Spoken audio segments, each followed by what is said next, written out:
Hey guys, and welcome to How to Guide. In this tutorial, we're gonna look at how to verify your email address on Onlyfans. Now let's begin. As you can see in this Onlyfans homepage, there is something like please verify your email address.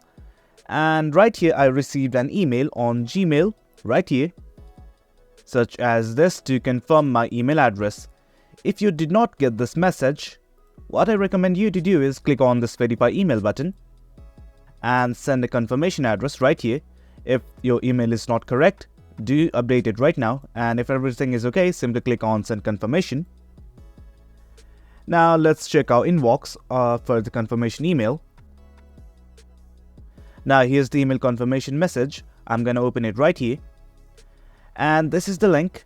You can either simply click on this button right here or paste the link. It's up to you. For simplicity, I'm gonna click on this button right here. And there you have it. Your email address is verified.